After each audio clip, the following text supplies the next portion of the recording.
we've got news. Got news. About my Cleveland Browns. We've got an oblique problem. Obliques are big deals, especially when it's your quarterback. Now, he might be fourth on the depth chart, but he was number one in the preseason game last week, and he did a great job. 138 yards, 2 touchdowns. Shedeur Sanders has an oblique injury. That is not good. I do not like this.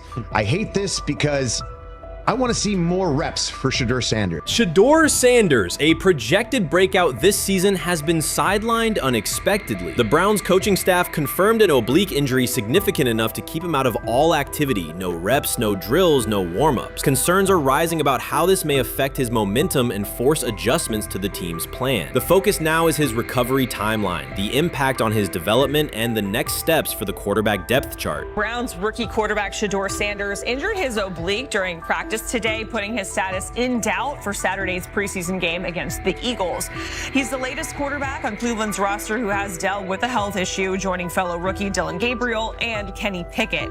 Sanders, who is trying to fight his way up the Browns depth chart, started the preseason opener last week and threw to practice. So how concerning is this for Shedeur as he is trying to, again, make his way up the depth chart, be QB2, potentially QB1 in the future? Dillon Gabriel taking Shedeur Sanders' QB1 spot after Sanders suffers an oblique injury is more than a roster change. It signals the staff is choosing urgency over efficiency. You do not replace a quarterback operating near a 70% completion rate with one coming off a 32% outing unless the decision is driven by desperation or poor evaluation. That is not strategy, it is avoidable loss of production. The impact on accuracy, timing, and drive sustainability is clear, and the difference is apparent to anyone watching. Well, here's what we know. I mean, after practice, Kevin Stefanski, the head coach of the Cleveland Browns, was not available to the media, but I did talk to him on the field as the players were coming off, and he told me that Shedeur Sanders complained of oblique soreness during the warm-ups this morning. Shedeur Sanders' absence isn't just a gap in the lineup, it's a setback for the entire offense. He thrives under pressure and makes throws others won't attempt. When he's healthy, every pass has intent, every drive has rhythm, and opposing defenses know they're in for a long day. Replace him with Dillon Gabriel and the defense senses an opening. Corners press tighter, safeties cheat down, and linebackers blitz more aggressively because they don't expect the same timing, velocity, or accuracy.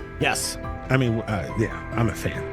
I'm not even going to try to hide it. Rich, you guys are fans. Like, you guys talk about the Cleveland Browns quite a bit. Yeah, it's almost annoying to me. It aggravates people. Like, people don't like the fact that Rich talks a lot about They must love I'm here. But it's like, you have a friend, and that friend's child is following in the family's footsteps.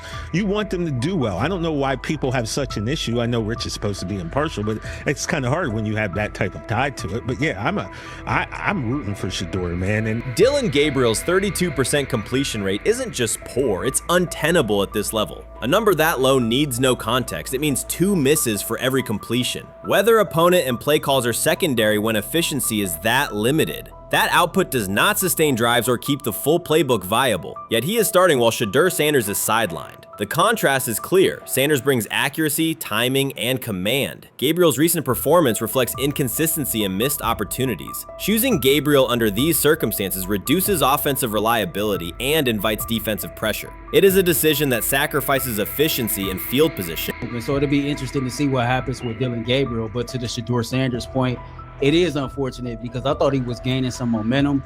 I know the practice that they had before they left for Philly, Daniel Oyefusi reported that he actually took the most reps of all of the quarterbacks.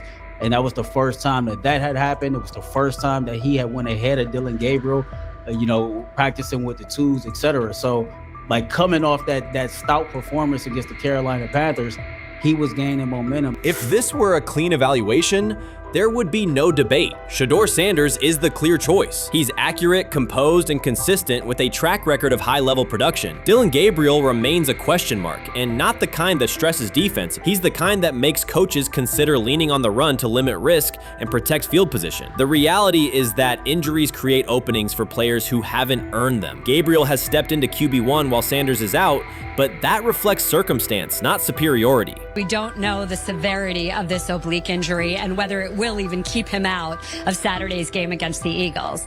As for moving up the depth chart, I'm the Browns preseason sideline reporter. I was there Friday night when he burst onto the stage and set the NFL world buzzing. And yes, his demeanor was tremendous. His poise was tremendous.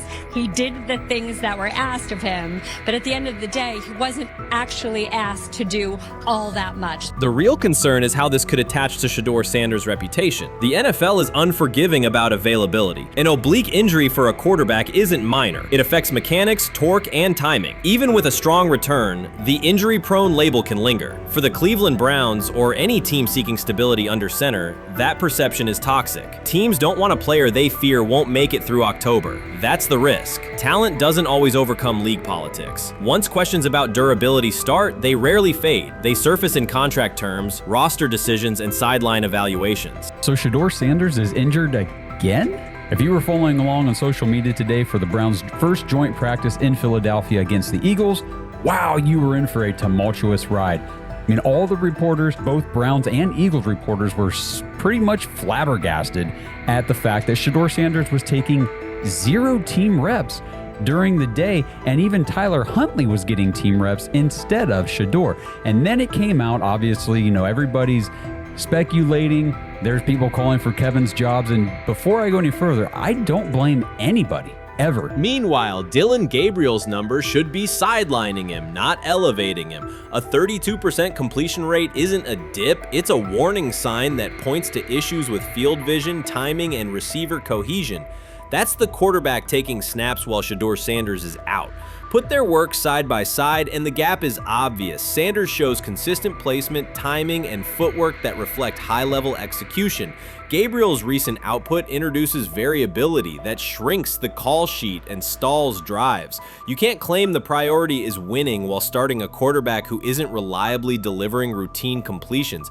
Fans recognize it, receivers lose confidence and tempo when targets are off, the offensive line's urgency fades when protection doesn't translate into productive throws, team belief in the quarterback is fragile, and once it erodes, a season can come apart quickly. We could be looking at, 3/4 of Snoop and maybe 1/4 of Dillon Gabriel. Not really exciting for the fans. Of course, it would be nice to see what Dillon looks like. Did spend third-round capital on him. If you're Dillon Gabriel and you're a rookie, is not you be want to get healed. You want the reps. You want to take these reps. So what do you do to prepare yourself and get ready? Because, man, when rookies get injured, it's like these reps are so valuable. Yeah, sets them back a lot. We do have some video here. Mike Garafolo had some video of Jalen Hurts kind of helping Shedeur used his cart to get off the field here. Shedeur Sanders changes the entire equation. His presence under center keeps defenses honest, keeps teammates engaged, and expands the coaching staff's options. You can call vertical shots, open the playbook, and control the game's tempo. Dillon Gabriel limits that. With him, the playbook narrows, drives stall, and the defense ends up on the field too long trying to compensate. The Cleveland Browns are not in a position to gamble at quarterback. This is a franchise with a difficult history at the position. With Gabriel, the issues are visible from the stands. A 32% completion rate won't jump to 60% with a few extra reps. If anything, it will decline as defenses present looks they would not risk against Shedeur. And that's the core issue. Shedeur Sanders at 80% is still a better quarterback than Dillon Gabriel at his best. That isn't exaggeration, it's the numbers. If Sanders is a 70% passer when healthy, even a drop to 60% keeps him well ahead of where Gabriel is now. Yet the team is rolling with the quarterback who isn't delivering routine completions. Every week Sanders is out, his hold on QB1 loosens. That's the hard truth. The longer Gabriel stays in the role, the more coaches cite continuity and chemistry to cover what's happening on the field. Every throw and every drive has to be a statement, not just to win, but to erase any notion that Gabriel is a legitimate alternative. In the NFL, QB1 isn't handed back because you used to be the best option. You have to take it. Started off with some positive news for Shedeur, and then it kind of just went left real quick. Shedeur got the news early on that if Dillon Gabriel couldn't go, he would get his second straight start in the Saturday preseason game against the Philadelphia Eagles. And then he went on to injure his oblique. For the fans who don't know exactly what part of the body the oblique is at and what that injury is and how it can impact the quarterback, can you explain to them what is an oblique injury? It's like up in this area, right? Well, you can't see me, but like right up in here, you know, when you go to throw, like obviously that's all that. So the truth is straightforward. The Cleveland Browns, or any team in this situation, aren't going anywhere meaningful with Dillon Gabriel under center. You can frame it as progress and point to selective highlights, but reality will level it out, and by then the season is already slipping. Shedeur Sanders is the difference between a team with a path forward and the team playing out the schedule. He reads coverages, delivers on-time throws, and forces defenses to respect every level of the field. Gabriel turns the offense into guesswork. The NFL is built on results, and the results are clear. Gabriel's 32% completion rate functions as a warning sign. It doesn't need context, a clinic, or a film session to explain. It signals inefficiency that stalls drives and compresses the playbook. Yet he has been handed the role Shedeur established through precision, composure, and production. That decision undercuts the stated goal of winning. With Sanders, the offense retains structure, rhythm, and threat. With Gabriel, it narrows and exposes the defense to longer stretches on the field. I'm about to unleash about Shedeur Sanders. I just watched what happened to Shedeur Sanders in the Cleveland Browns' third and final preseason game. And I'm outraged, I'm sickened, and I'm saddened. By the way, Shedeur continues to be treated in the National Football League now by those sorry-ass Browns and sorry-ass Kevin Stefanski. The Cleveland Browns are once again mishandling a promising quarterback. Skip Bayless criticized the organization for failing to develop Shedeur Sanders and for misusing his skill set. He argued that the team's decisions are undermining Sanders' progress and turning a major investment into a cautionary example. Bayless pointed to inconsistent usage, questionable play calling, and a lack of clear direction as key issues limiting Sanders. He said the Browns need a defined development plan and stronger support if they expect Sanders to succeed. Skip Bayless delivered a direct, critical assessment this week. After seeing Shedeur Sanders in a Browns uniform, he argued that Cleveland is mishandling the quarterback and undermining his development. Bayless said the team's approach shows poor planning and inadequate support around Sanders. He dismissed excuses about strategy and emphasized the need for better coaching, deployment, and protection. In his view, the Browns are setting themselves up for problems before the season begins unless they establish a clear plan for Sanders. Given the team's recent decisions, his reaction is understandable. Cleveland has a history of inconsistent quarterback development. Shedeur Sanders is a premium prospect, the son of a Hall of Famer, a proven college performer, and a widely recognized figure. The organization should prioritize his reps, protection, and a clear development plan, not place him behind Dillon Gabriel as if he were a secondary option. But I'm going to answer this question by saying Shedeur Sanders, and I'm going to tell you why. I think he's being set up to fail. That's right, I'm going to say it. Okay. Here we are on national television, right? There's been 11 practices, if I remember correctly. He's been starting against he's been playing against the third unit. He's fourth on the depth chart. And then suddenly you throw him into the start line, and he hasn't had any reps for the first team at all. Think about that. So you're just going to throw him to the wolves like that, huh? I mean, you know, if he had first team snaps in practice. Yet here we are. Cleveland has one of the most publicized prospects and is handling him like a depth piece. The broader issue is the franchise's long record of quarterback instability and inconsistent development. That history colors every move they make. When the Browns draft a quarterback, fans don't anticipate a long-term answer. They brace for another reset. Shedeur Sanders should be treated as a priority, not as an afterthought behind Dillon Gabriel. Let's give him a chance.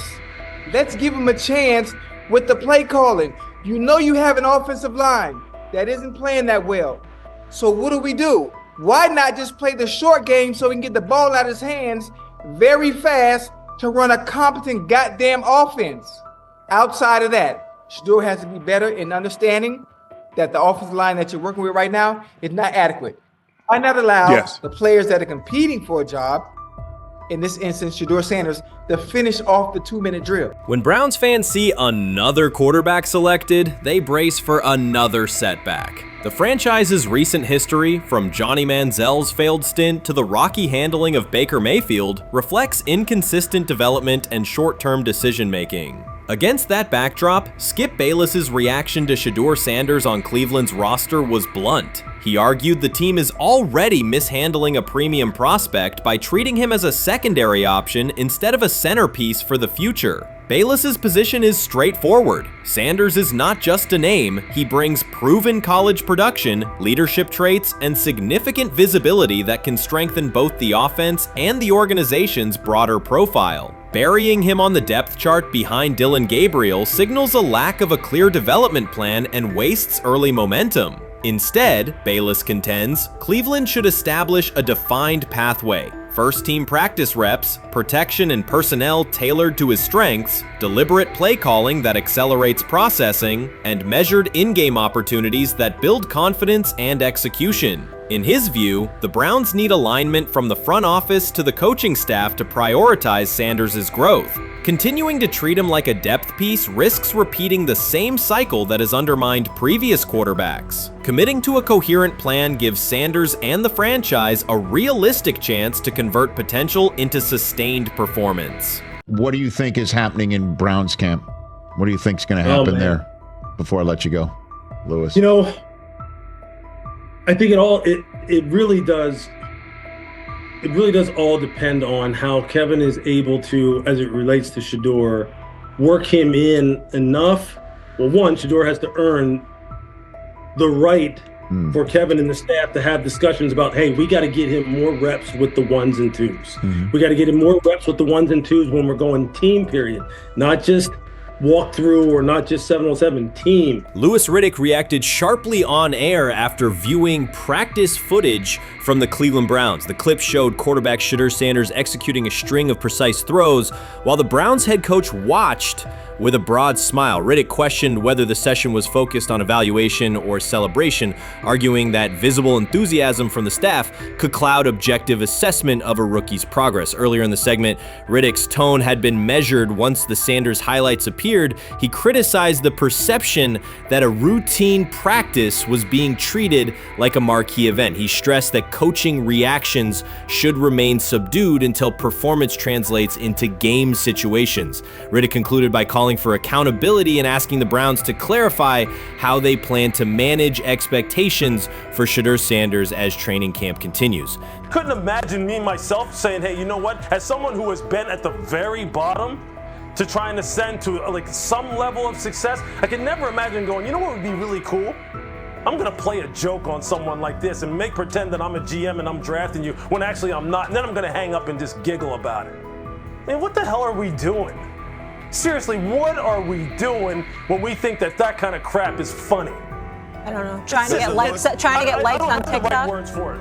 Right, Lewis, I'm gonna say this. I don't have the right words for it. Few situations unsettle a former front office executive faster than watching coaches celebrate a rookie quarterback before pads come on in August. In Louis Riddick's view, the Browns staff did more than acknowledge promise. They acted as though they had already secured their franchise leader. Throughout the session, Shedeur Sanders delivered 40-yard throws off his back foot, ran crisp 2-minute drills, and displayed steadiness rare for a first-year player. According to reports, each successful rep drew audible admiration from the sideline, highlighting how quickly enthusiasm has escalated. When Riddick reviewed the same practice tape and heard the glowing comments, he challenged the reaction on live television. He argued that a few controlled drills should not override the methodical scouting and development work that normally guides roster decisions. Riddick's criticism focused less on Sanders' talent than on the evaluation process. He warned that comparing a prospect to established stars or joking about renaming the stadium creates pressure before the player has taken an NFL hit, faced a disguised coverage, or logged a preseason snap. Praising potential is acceptable, he said, but anointing a savior in July risks repeating the organization's history of premature quarterback expectations. Sanders brings confidence shaped by his father's legacy and his own disciplined preparation, yet Riddick insists that progress must be confirmed over time. He urged the Browns to temper public excitement, follow a structured development plan, and reserve celebratory reactions for on-field results that matter. Regular season production under live pressure, not highlight clips from a midsummer workout. He has to earn that. Kevin has to figure out a way to do that so then you can reasonably assess what you have in him compared to Dylan Gabriel, compared to Kenny, compared to Joe Flacco. If you don't, then the conversation surrounding him is going to continue to be what it's been, which is, but for some people, he was overhyped all along. He's not that great of an athlete, doesn't have a big enough arm. There's a reason why he was a 5th-round pick, blah, blah, blah, which I don't believe. I believe if he is given enough reps, earns enough reps, and then is given enough reps in meaningful situations, he can throw the ball just as good as Joe, if not better, just as good as Kenny, if not better, just as good as Dylan Gabriel. After more than 2 decades in personnel and broadcast analysis, Louis Riddick was dismayed to see a franchise bypass basic evaluation standards after only a series of eye-catching minicamp throws. Reviewing practice footage from Cleveland, he observed Shedeur Sanders drilling 40-yard passes against uncovered receivers and running 2-minute sequences with poise. In Riddick's view, those reps, conducted without pads, contact, or a disguised rush, show arm talent but reveal little about how a rookie handles game pressure. Riddick said the Browns' reaction drifted from objective assessment to outright admiration. Multiple reports indicated coaches were sketching new concepts for Sanders during dinner and referring to dedicated Shedeur packages well before a padded practice. Even the veterans in the quarterback room showed no visible alarm, a sign that staff excitement had already reset the internal depth chart conversation. The analyst emphasized that his concern is not Sanders' skill set. He acknowledged the quarterback's arm strength, footwork, and composure, but rather how quickly the club appears willing to declare him its long-term answer. Riddick cited several past prospects who received similar midsummer acclaim only to stall once real competition began. Given Cleveland's long history of quarterback turnover, he argued the organization should focus on incremental milestones, processing post-snap reads, surviving live pass rushes, and rebounding from mistakes on Sunday afternoons. Riddick urged the Browns to temper expectations and follow a structured development plan so Shedeur Sanders can progress without undue pressure. One coach reportedly admitted he replayed Tuesday's scrimmage film so often that he lost sleep, an anecdote Riddick offered as proof that enthusiasm is already outpacing reality. All asking now is what is going on with Shedeur Sanders, and so the floor is yours. Maybe you can make sense of this free fall with what was at one point the top-rated quarterback in this draft class. Yeah, see, I think at this point in time, this really isn't a football discussion any longer. This is a personal discussion. This is about it's a fit discussion. It's whether or not teams are just comfortable with everything that comes along with Shedeur in terms of who he is as a person, all the people that are surrounding him in terms of his inner circle, and whether or not teams deem that to be something that they're comfortable with. Right or wrong, that's the only conclusion you can really come to at this point. Louis Riddick voiced an escalating concern during the segment. Having witnessed numerous quarterback setbacks in his career, he worries another may be forming, not because Shedeur Sanders lacks talent, but because the praise around him is growing without restraint. Sanders has simply attended practice, delivered accurate passes, led the huddle, and shown the composure expected of an NFL player. Riddick fears the Browns' reaction, treating routine drills as proof of long-term success, risks setting premature expectations. He cautioned that the organization seems ready to celebrate a franchise savior before Sanders has taken a competitive snap, noting that such early adulation has derailed promising prospects in the past and could impede Sanders' measured development.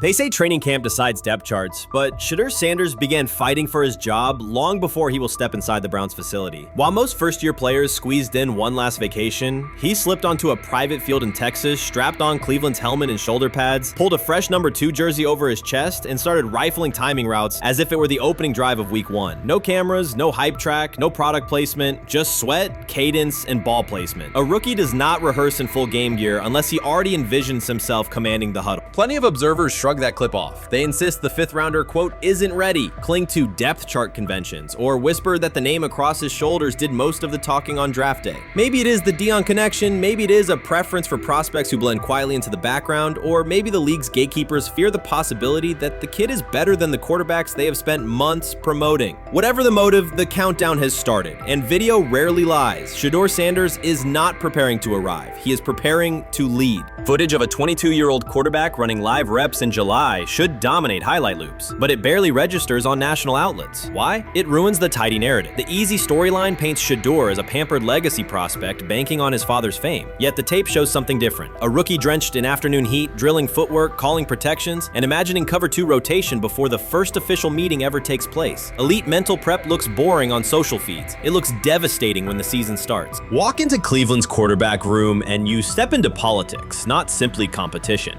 Joe Flacco, a Super Bowl MVP in decline, carries institutional trust. Kenny Pickett, rescued from Pittsburgh's reset, carries hometown intrigue. Dillon Gabriel, the third-round system fit, carries draft capital the staff must justify. And then there's Shedeur, the lightning rod whose presence alone spotlights every bias in the evaluation process. Coaches frame it neatly. Rookies must wait their turn. The truth is less polite. Practice snaps are currency. Perception is elastic, and early allocations already favor Pickett and Flacco. It is the oldest playbook in the league. Lock vets into the headline roles before pads even crack. Then let repetition shape reality. Sanders refuses to cooperate. He is not a fourth-string camp arm. He has engineered game-winning drives under national scrutiny, operated against live blitz looks most prospects never face, and more than any quarterback in the room, documented his own offseason obsession. No social media rollout, no brand consultant, just pads, cleats, and an unlit practice field. If his last name were Smith,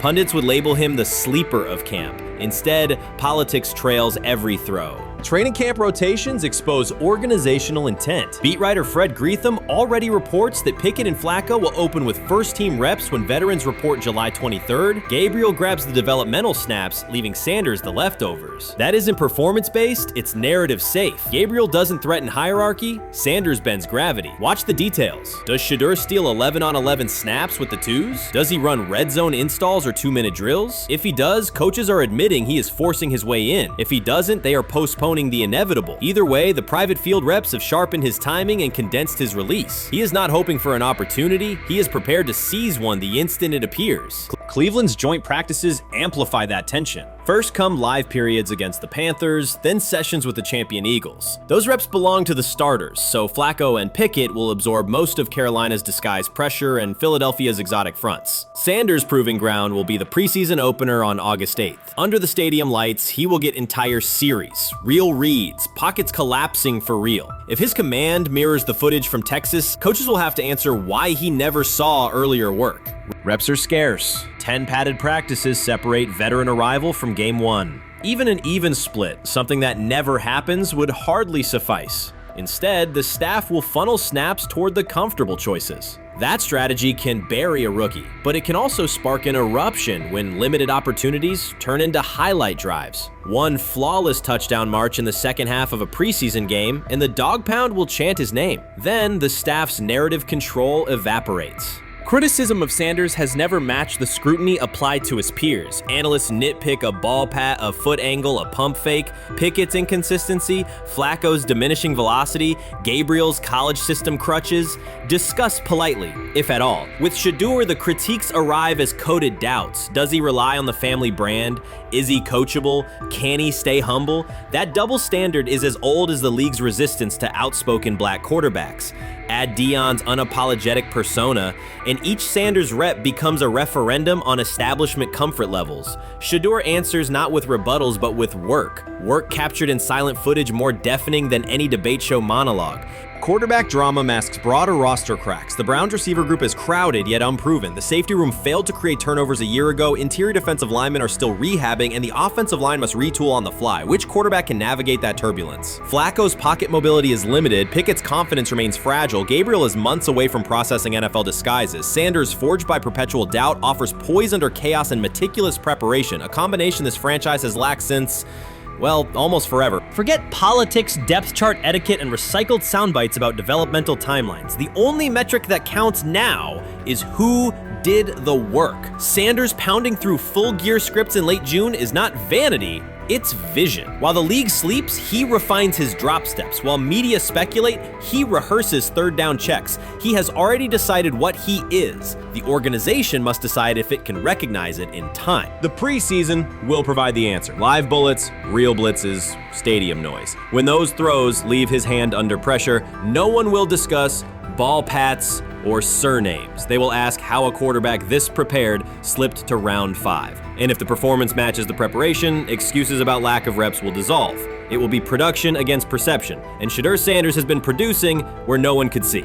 Ready is the wrong word. He has been ready. Shedeur is lighting it up in practice every day. You're not even a half bit curious to see what he could do with the ones. That makes no sense. And then on top of all of that, you got players going on podcasts and talking to people in the media saying this guy is really good. Like, this guy is legit. So even your peers respect you enough. How is it that the coaches can't see that? It always starts with the players, where the players like, hey, you see that? You seen that pass he threw? The Cleveland Browns were taken by surprise when quarterback Shedeur Sanders stepped in for first-team snaps, asserting control of the drill and instantly highlighting deficiencies across the rest of the room. His confident command forced coaches to pause practice clips, reevaluate progressions, and consider immediate adjustments to the depth chart. Within minutes, discussions spread throughout the facility and online forums as fans weighed what Sanders' showing means for the current starters. The organization now faces an urgent, data-driven decision on whether Sanders should move up permanently. Shedeur Sanders arrived at Browns practice, took several first-team reps, and the entire quarterback group immediately felt the pressure. Coaches erased the whiteboard and reviewed their plans. Staff members exchanged concerned comments, and observers began asking whether Sanders was positioned to assume a larger role. Tony, every year we see at least 1 to 2 teams. They were in last place in their division the year before. No one thought they'd be good, and then they were good. It almost seems like no one's even assuming the Browns can be that, but we see it happen every year. And I get the quarterback stuff, but like, correct me if I'm wrong, Tony. The Browns are trying to run the football, play good defense, not turn the ball over in the passing game, and try and take advantage when they can, correct? That's what they're trying to do. That was the 2020 offense. The Cleveland Browns are still searching for stability at quarterback. Deshaun Watson is yet to deliver consistent starter-level production that justifies his contract, and each game renews doubts about whether he can regain peak form. Behind him, rookie Dorian Thompson-Robinson shows promise but remains inexperienced and unpolished. Coaches are evaluating alternatives each week and may need to adjust the depth chart if progress stalls. The roster around them is built to contend now, so ongoing uncertainty under center is increasingly costly. As we talk about, we do believe in best player available. We do believe in positional value, and we didn't necessarily expect him to be available in the in the 5th round, and so we love adding competition to every position room and adding him to compete with the guys that are already in there. We felt like that was the appropriate thing to do. The Browns quarterback group is unsettled. Deshaun Watson has yet to provide the reliable, high-level play his contract demands, while rookie Dorian Thompson-Robinson remains promising but unpolished. Depth behind them consists mostly of veterans whose experience lies more in holding clipboards than leading offenses. The coaching staff needs an immediate answer, not a 3-year development project. Shedeur Sanders enters as that potential solution. At Colorado, he passed for more than 3,200 yards despite working behind one of college football's poorest offensive lines, consistently demonstrating poise, quick processing, and accurate ball placement under heavy pressure. Film shows steady reads and disciplined footwork, traits that offset concerns that his profile is built on family name or media attention. Cleveland viewed the signing as a low-risk, high-reward move. Early in camp, Sanders received a handful of first-team snaps intended merely as an evaluation. Those plays quickly changed practice tempo. The ball came out on time, receivers hit their landmarks, and the defense struggled to adjust. Coaches immediately expanded the review using phrases such as evaluate every option, an indication that the depth chart was no longer fixed. Watson sensed the scrutiny. Thompson-Robinson increased his urgency. Within minutes, competition in the quarterback room intensified. Sanders repeated that performance in subsequent sessions. His footwork remained clean, progression sharp, and throws firm and precise. Each strong rep forced staff to reassess the plan to keep him buried on the developmental track. The broader context magnifies the pressure. Cleveland's roster is built to contend now. Fans are weary of quarterback turnover, and the front office cannot afford another costly misstep under center. Around the league, rookie passers rarely wait multiple seasons anymore. Joe Burrow, Justin Herbert, CJ Stroud, and even late pick Brock Purdy established that precedent. If Watson opens the regular season and struggles, public calls for Sanders will grow, especially if the rookie flashes in preseason. Alternatively, another team could attempt to acquire him if Cleveland hesitates to elevate his role. Each scenario underscores the same reality. Sanders' emergence has turned a routine camp evaluation into a critical decision point for the franchise. And we saw Dillon Gabriel go 11-11 with the first team, Shedeur Sanders go 11-11 with the second unit. So that was really the big wrinkle today. Yes, and of course, it was the first time that we have seen Shedeur Sanders get any of those coveted 11-on-11 reps. Of course, again, it wasn't with the first team offense or against the first team defense, but it's progress. And that means that he's going in the right direction, that the arrow is pointing up. He's coming up the learning curve. So that's good for him.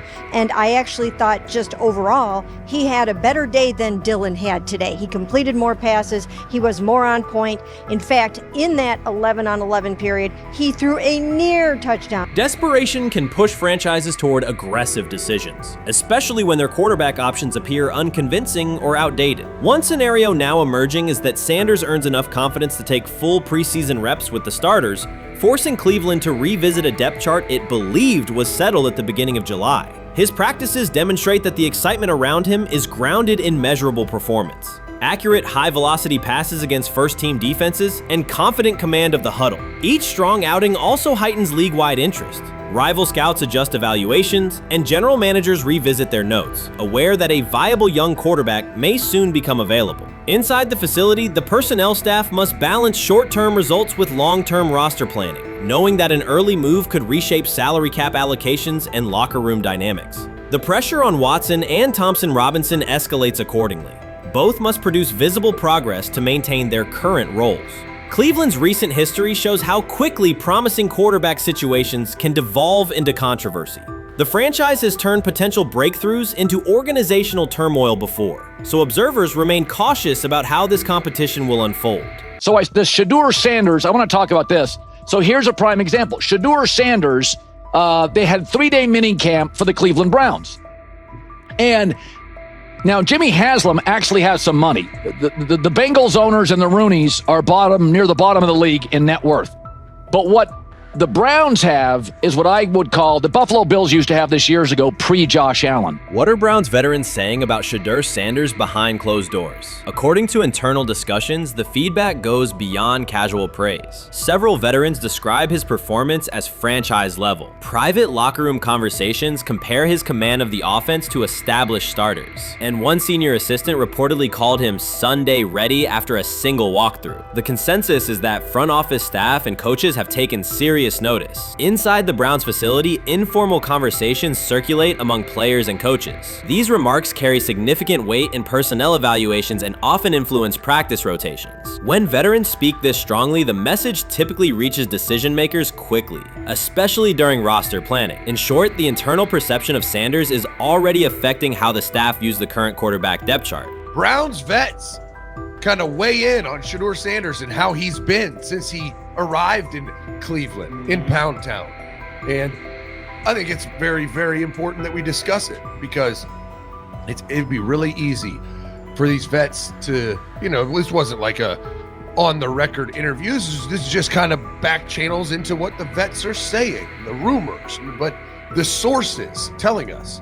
And we have a couple quotes, but Shedeur Sanders, Cleveland Browns, it seems like it's going well. And it's almost like you don't want to talk about it. At the center of the growing internal buzz is Shedeur Sanders, the rookie who entered Berea with late-round expectations but is being discussed privately as a potential long-term starter. This is not a routine camp tale about an extra arm taking practice snaps. Sanders has seasoned teammates, players with playoff mileage, quietly reassessing his ceiling. Observers who overlook these conversations risk missing one of Cleveland's most deliberate personnel moves in years. Sanders is not on the roster because of his surname. The Browns reviewed their quarterback depth, weighed costs, and chose a controlled, development-oriented option they believe can stabilize the position. His presence is already changing practice dynamics. Veterans notice his pocket awareness, adjust routes to his timing, and acknowledge that he processes coverage at an advanced level for a first-year player. Leadership patterns in the huddle feel different. Sanders delivers with precision and composure that challenge defenders to reevaluate their calls. The strategic upside is clear. A 4-year rookie contract offers cap flexibility while other franchises cycle through expensive stopgaps. Coaches and front office staff view Sanders as a calculated investment, not a publicity experiment. Outside chatter still focuses on Joe Flacco's age or Kenny Pickett's development. Inside the facility, however, veterans pause film sessions to dissect Sanders' ball placement and progression speed. Position coaches highlight clips where he works through reads decisively and delivers on time, traits rarely attributed to rookies. Sanders' confidence is measured rather than theatrical. He moves as though the NFL tempo is is familiar, and that calm spreads across the roster. Experienced defenders are rechecking the depth chart and asking if the quarterback competition is tighter than publicly acknowledged. Great kid, and whether it's a following that he's earned, I mean, that's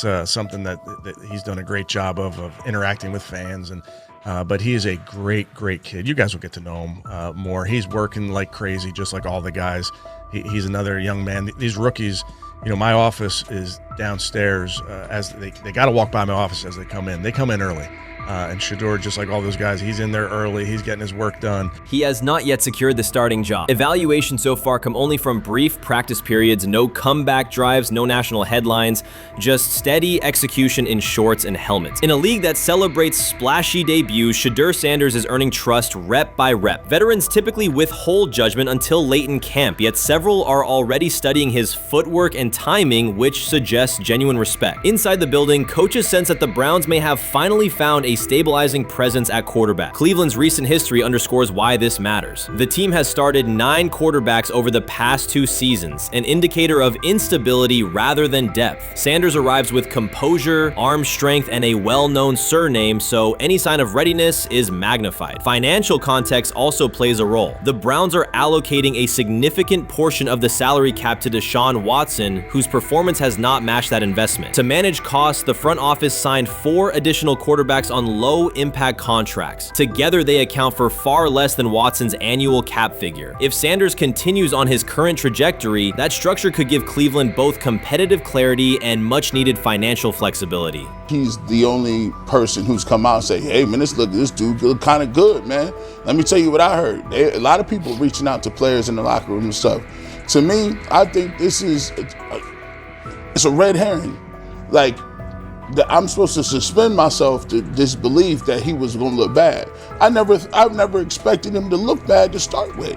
The 5th round quarterback stuff, that's involving perceptions, pre-draft analysis, and other teams. Cleveland's veterans have endured every kind of quarterback turmoil: poor reads, major injuries, shaken confidence, and sideline disputes. When a young quarterback like Shedeur Sanders steps in and appears composed rather than overwhelmed, people notice. The attention comes not just from coaches and reporters, but from the linemen and defensive leaders who have watched previous backups struggle. They are not exchanging doubts, they are sharing nods of approval. Sanders demonstrates instinctive pocket awareness, reliable accuracy, and steady poise, qualities that quickly circulate through team conversations. After years of instability under center, the Browns need someone who can remain calm and effective deep into the season. Although expectations have fallen over time, genuine interest is growing. Praise is coming from teammates who rarely commend anyone unless his performance demands it. Shedeur Sanders doesn't ask for excuses. He hasn't blamed limited reps, patched together receiver groups, or 4th-string offensive linemen struggling against Cleveland's second-team defense. He shows up,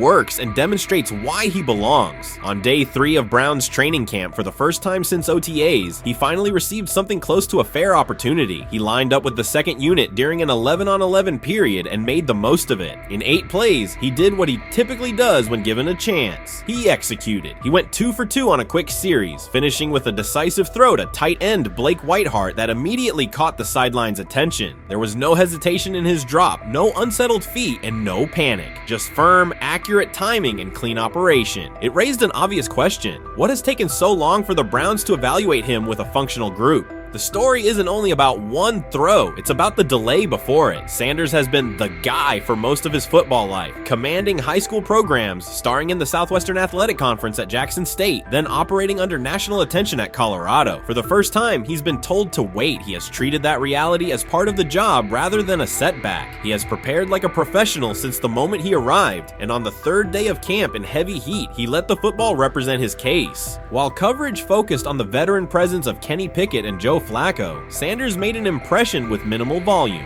The difference with the second team was immediate. Protection held up, routes were on schedule, and progressions unfolded as designed. Within that structure, he looked like the quarterback who led efficient offenses at Jackson State and Colorado. Calm in the pocket, decisive in his reads, and accurate to tight windows. This was not simply a good practice period, it was a clear statement. He was not just operating the script, he was directing it. The timing was sharp, the reads were clean, and the seam throw to Whiteheart was a high-level anticipation throw, professional and on placement and pace. The narrative around Sanders should reflect that when he is placed in a workable situation, his strengths are visible. Early work with 4th unit personnel included protection issues and unreliable spacing. With the 2nd unit, those variables stabilized and his work looked consistent with his resume. The performance supported a straightforward conclusion. The evaluation should move forward with higher quality reps. Sanders has been explicit about his approach. He does not request special treatment. He intends to be prepared so that when an opportunity appears, he can step in without a drop-off. He has said he wants to be ready for anything and not offer explanations after the fact. That mindset fits what teammates and coaches have observed. A quarterback focused on the assignment, not the conversation around it. The conditions were demanding: relentless sun, heavy humidity, and a practice tempo that stressed decision-making. Many players fatigued as the session wore on. Sanders did not show signs of rushing reads or forcing the ball. He managed the pocket, reset his base when necessary, and continued to deliver on time. The path he has taken, HBCU starter in the SWAC, then Power 5 starter under constant attention, has prepared him for compressed evaluation windows. He has been under scrutiny for years. The heat did not change his process. He moved defenders with his eyes, anticipated breaks, and stepped into throws with balance. The crowd was not chanting his name, and there were no ovations. That was irrelevant to the task. He is focused on the locker room and the staff, and he is building credibility the same way he did at previous stops, by being reliable when the ball is snapped. Quarterbacks coach Bill Musgrave has emphasized ignoring external noise and keeping attention on install, footwork, and timing. Sanders is familiar with the dynamic. He has been followed by cameras and commentary since his early teens. He has experience living with attention and still adhering to routine. Under heat, with a narrow set of snaps and multiple decision points, he stayed composed and effective.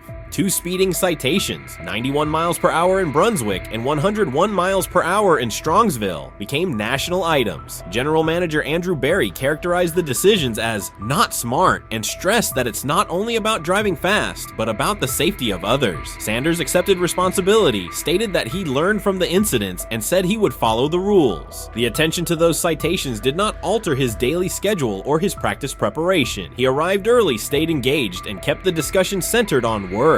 Away from the field, he spent time at Rainbow Terrace in Cleveland after a significant apartment fire, distributing supplies and checking on families affected by the incident. There was no formal media rollout around the visit. It was an instance of direct engagement with the community without publicity attached to it. That reflects the same approach he shows inside the building. Do the work first. Sanders treats each rep as if it might be his last for the day and his only chance to show a specific element on tape. He prepares for protections, cadence variations, route adjustments, and timing with a level of detail that compresses the learning curve. When he is not under center, he studies coverages from the sideline, charts plays, and reviews video before and after practice. He writes down the next day's calls so he can anticipate checks. He has referenced using virtual simulation tools to replicate snaps he does not receive physically. That is not a passive stance. It is an active attempt to reduce the distance between classroom and field. He is building relationships across the roster, not just with projected starters. He communicates with defensive backs to understand what they see and how they react to certain stems. He spends time with offensive linemen to align on cadence and protection calls. He connects with newer players away from the facility so that communication improves in practice. That is practical leadership, consistent, low visibility work that becomes obvious when the ball is snapped and the operation is smooth. 3 days into camp, a central question remains. Why hasn't he taken a first-team rep? Flacco has seen work. Pickett has seen work. Dylan Gabriel has been cycled in. Sanders has remained behind all 3 on the depth chart while producing efficient periods when provided stable support. Head coach Kevin Stefanski has not publicly detailed the plan for distributing first-team snaps among the quarterbacks. When asked, Sanders answered that it is not his place to comment on rotation decisions. That response aligns with his day-to-day conduct, respectful, professional, and centered on the next assignment. The staff is managing a room with a Super Bowl MVP, a former first-round pick, multiple rookies, and a new set of combinations on the offensive line. That creates a set of decisions about exposure, pacing, and evaluation windows. Within that context, Sanders has presented a clear case for additional evaluation. He has shown he can execute the offense as designed when the variables are standard. Musgrave has a long-standing connection with the Sanders family through his time as a teammate of Deion Sanders in San Francisco. That familiarity supports direct communication. It does not guarantee anything about the depth chart, but it does help streamline teaching, feedback, and expectation setting. Inside the defensive back room, veterans such as Denzel Ward have provided perspective on timing, leverage, and eye discipline that Sanders has incorporated into his preparation. He is operating without the immediate family structure that defined his college environment. Away from his brother Shiloh and his father Dayon, he is managing his own housing, nutrition, recovery schedule, and all the smaller tasks that accompany an NFL routine. Those adjustments matter because they influence consistency across a long camp. He has treated those responsibilities as part of the job rather than distractions, which is reflected in a steady daily approach. What he showed on day 3 with the second unit was not a surprise to those who have tracked his prior work. It was a continuation of a profile, efficient sequencing, clear timing, and consistent ball placement when protections and routes hold up. The 8-play period was short, but it was enough to reinforce the point. He doesn't need a large sample to demonstrate baseline operation. He needs a fair sample to test ceiling and adaptability. There is also the matter of perception. Public attention concentrated on the speeding tickets and the general manager's response. Less attention fell on the preparation, the efficient period with the second team, or the community engagement at Rainbow Terrace. That imbalance is common in training camp narratives. Sanders has handled it by keeping his answers simple and his focus on football. He has not tried to redirect the conversation. He has done his work and waited for additional reps. The objective next step is straightforward. Expand the evaluation with higher unit personnel and standard opponents. That does not require a complete reshuffling of the depth chart. It requires allocating a defined sequence of first-team snaps so that timing with starting receivers and protections with starting linemen can be measured on tape. The staff can then compare operation speed, accuracy under pressure, red zone decision-making, and 2-minute mechanics against the other quarterbacks. That is the most direct way to clarify the competition. None of this dismisses the experience or track records of the veterans in the room. It emphasizes that the purpose of camp is to test assumptions with current performance. Sanders has provided enough evidence with the second unit to justify a broader look. He has shown that the pace of his feet matches the pace of his eyes, that he can hold safeties with his shoulders, and that he can drive intermediate throws without float. He has also shown discipline to take the clean completion rather than force the vertical shot when leverage dictates otherwise. Every day, he has addressed the controllable items, meetings, note-taking, install recall, cadence management, and post-practice review. He has not asked for public guarantees. He has asked for an opportunity to compete on comparable terms. The 8-play sequence with the second unit was a small but clear example of what he can do when those terms exist. The staff's communications have been measured. Stefanski has not laid out a schedule for first-team rotations publicly. Barry addressed the speeding incidents directly and emphasized standards for decision-making off the field. Sanders accepted the criticism, adjusted his behavior, and moved forward. Those are the relevant facts. What remains is a football evaluation that can only be completed by giving him snaps with the top group and measuring the results. If that evaluation occurs and he performs at the level he showed with the second unit, the conversation will shift from potential to placement. If it does not occur, the question will persist through camp. Why not test the full picture? Sanders has built a case based on preparation, poise, and execution. He has demonstrated leadership by building relationships across the roster. He has shown maturity in handling external issues directly and moving on. He has given the staff reasons on the field and in the building to continue the process. 3 days into camp, he has answered everything within his control. He has shown growth, discipline, and consistent operation. He turned early fourth-team disarray into learning, then executed cleanly when moved to the second unit. He kept the discussion on football when outside topics threatened to dominate. He has not tried to win a press conference. He has tried to win every rep. If he continues to stack days like this, the next step is logical. Evaluate him with the starters, document the results, and let the tape determine the depth chart. Until then, he will continue to prepare, continue to compete, and continue to present the same message through his play. I view things as I got time. I got time to be able to grow and mature, and be able to understand the ins and outs of the defenses and be able to get the good insight from the vets in the room. So I look at it as, a plus, and whenever, it's time for me to play. Shedeur Sanders rolled into Browns camp and instantly made the whole practice feel like a recess pickup game. NFL vets suddenly looked like they'd forgotten the playbook and were just trying to keep up. With that being said, I see some balls coming out of Shedeur Sanders at that camp, and I'm like, kind of looks like a guy. Yeah, I'm ready. He can sling it. Ready to I see him, some of the veterans, how they talk to him, mic'd up, see what he's doing in the community. Talking about Njoku there? joking like that. But you once you see, different little interactions and things like that, I know he has the talent. We'll see. It'll be a competition that usually brings the best out of guys, especially young guys. So I'm interested to see how that quarterback situation. Right after Shedeur Sanders tightened his cleats and the Browns settled in for what they figured was a routine camp day, the whole vibe tilted sideways. No blazing comet, no UFO touching down at midfield, just a swagger-charged quarterback striding in like he'd crashed the wrong league and thought, yeah, I'll stick around and run this show. The Browns had no clue what storm was rolling in. You'd expect an NFL team to do a quick scout, maybe pull up a highlight reel or two, but nope.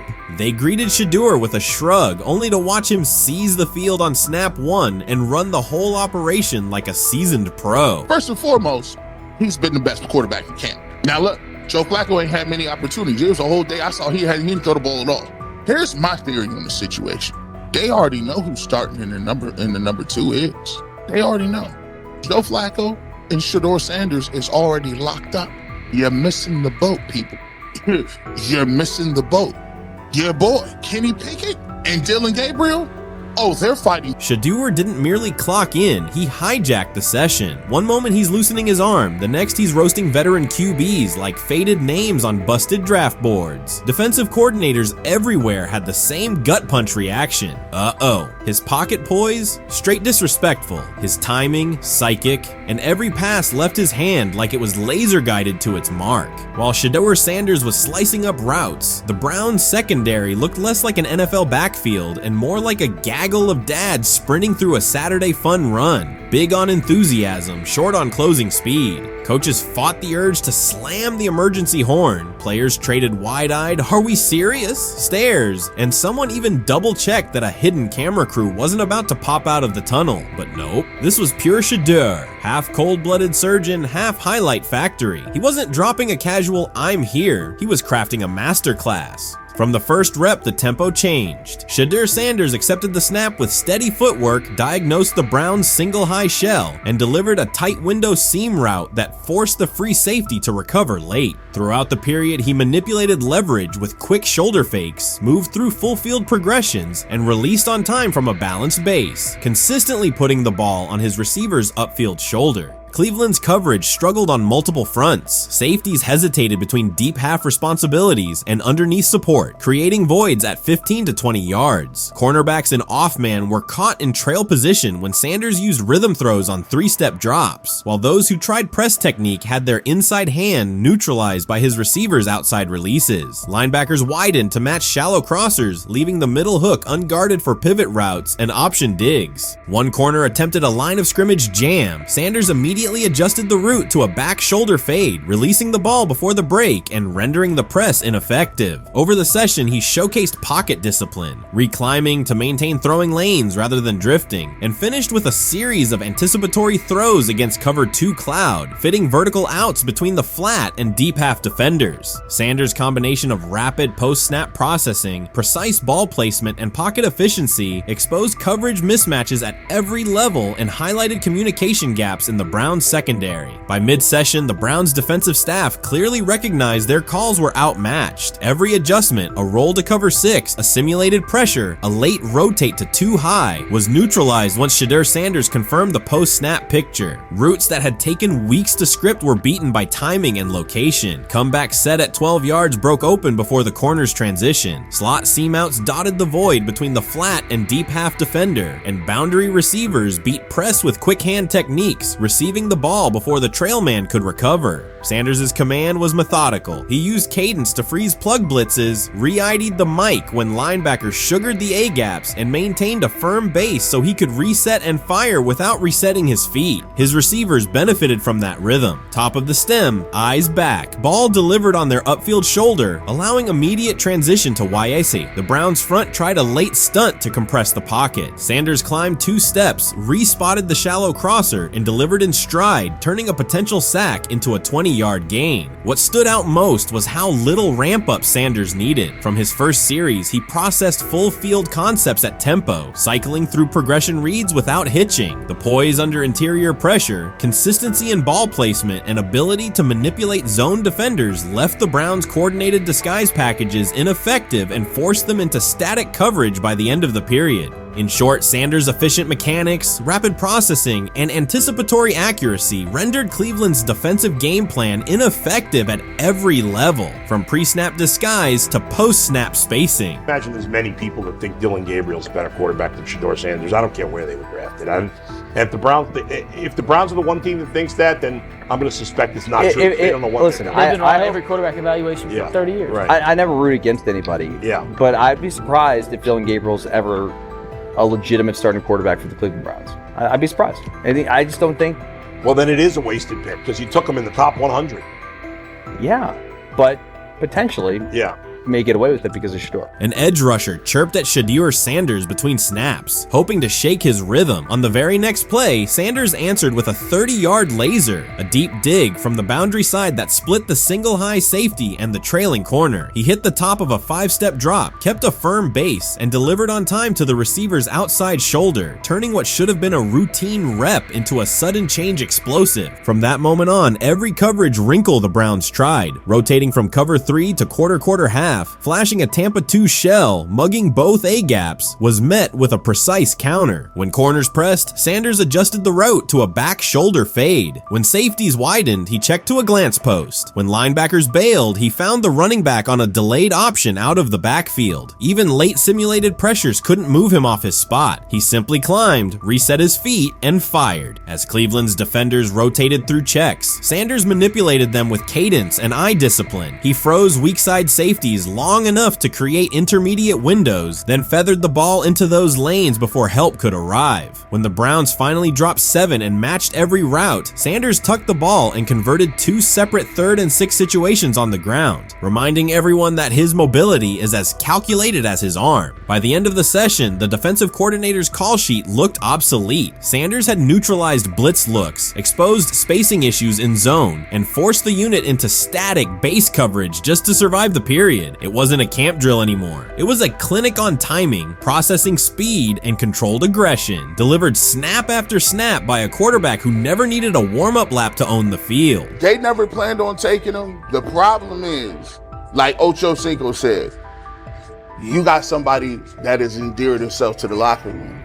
And guess what? The difference between him and Tim Tebow, the biggest one, is he can play. He can throw the ball. Tim Tebow running around being an H-back. He can throw the ball. And he's done everything he needs to do. He ain't saying nothing. He ain't rocking the boat. He ain't mad about the reps. He ain't mad about none of that. All the people out there want to see is this, like Tyler said earlier. We want to see what he can do with Jerry Jeudy. That's it. I want to see what he can do with David Njoku. I want to see him with Junkins. I want to see him with the first running backs. If you are cooking, if you are beating down the doors with the 3s and 4s, guess what?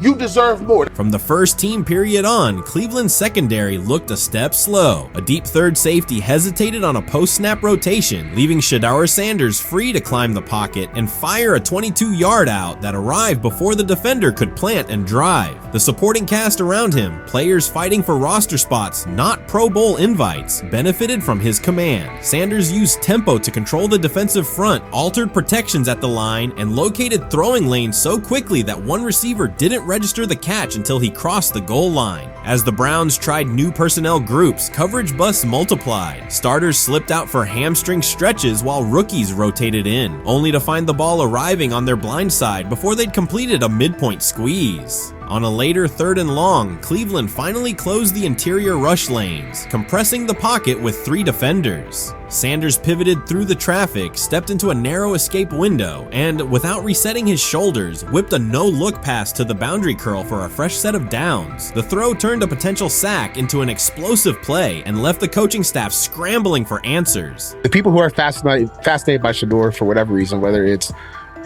his play, I guess, last year was kind of fun. If you're just like a guy who grew up like loving Deion Sanders and passed that love on down to your kids, I can see why you're like that. The one thing I will give them is you're looking at this quarterback room. If you're a fan of Shedeur and say, why can't he go beat Dylan Gabriel or Joe Flacco or Kenny Pickett? So I do understand that part of it, right? Because why not? Why couldn't he be the Brown starter in October or November? That looks like a quarterback room where everyone will get a chance to start. Honestly, guys notice it more when you're out winning games, right? If Cleveland starts off in a bad start, they're not doing well, and all of a sudden Shedeur or Dillon Gabriel are doing well in 7-on-7. They're throwing dimes. In practice drills, the number one defense can't stop them.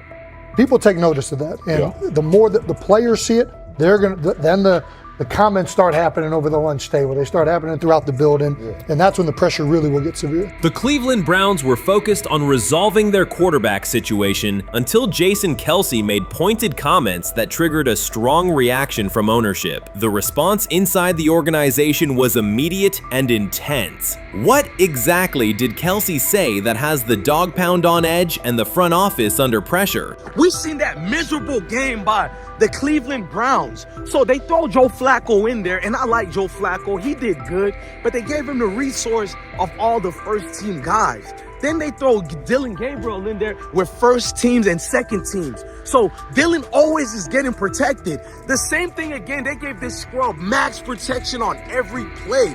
Yeah, he completed some passes, but let's talk about his mistakes. He's still inconsistent with his throws, but he at least had max protection. The Cleveland Browns continue to be defined by inconsistency and avoidable setbacks. Even as fans hoped the organization had turned a corner, Jason Kelce, fresh off retirement, offered a direct critique that reignited doubts about the team's direction. His remarks implied the franchise's structure and decision-making remain unstable and recent progress may not hold. The takeaway for leadership is straightforward. Identify core issues, align on a coherent plan, and execute with discipline. For supporters, it's another sign that the problems run deeper than a single season. They throw Shedeur Sanders in there with the lowest cab drivers you couldn't even get on 5th Street.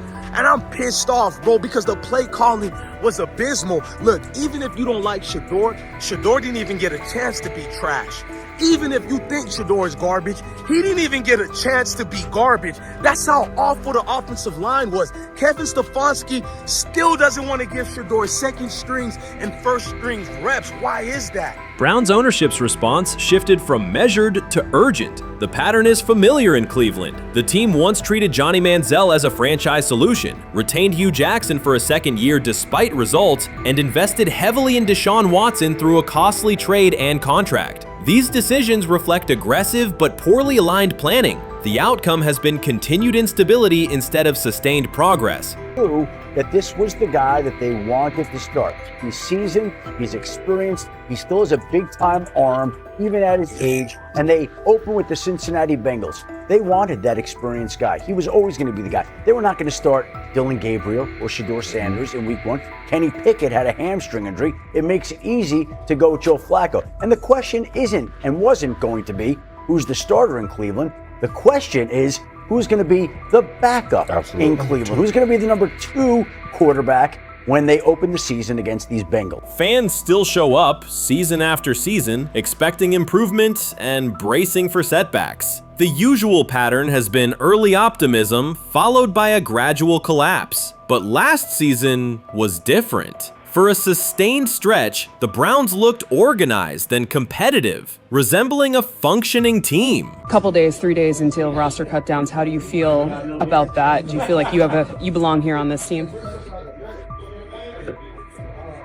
Obviously, I think overall as a player, I feel like I put in the work. I feel like everything I do, I try to do it to my best, and that's all I ask for. So I feel like everybody feels like, they should be on the team, and if you ask anybody on the team, would they feel like they belong, in their own eyes. So I feel like I do, but I'm my own player, I think about myself in a high regard. The front office entered the offseason confident. Kevin Stefanski was being praised, and the Dog Pound believed the team had made real progress. Then Jason Kelce delivered a pointed assessment that cut through the optimism. Fresh into retirement, the former Eagles All-Pro and Super Bowl champion said Cleveland still looks like a team patching over issues rather than building a durable contender. Kelce's view was direct. The Browns' structure is fragile, and the roster is too dependent on perfect health at quarterback. He argued the team is one injury away from losing continuity and sliding backward. Because Kelce has operated inside a stable, championship-level organization, his comments carried weight with players, media, and fans. The reaction was immediate. People took his critique seriously, not as outside noise, but as an informed evaluation of how a successful team should be built. Ownership also felt the impact. Jimmy Haslam's response shifted to urgency, a sign that leadership recognizes the stakes.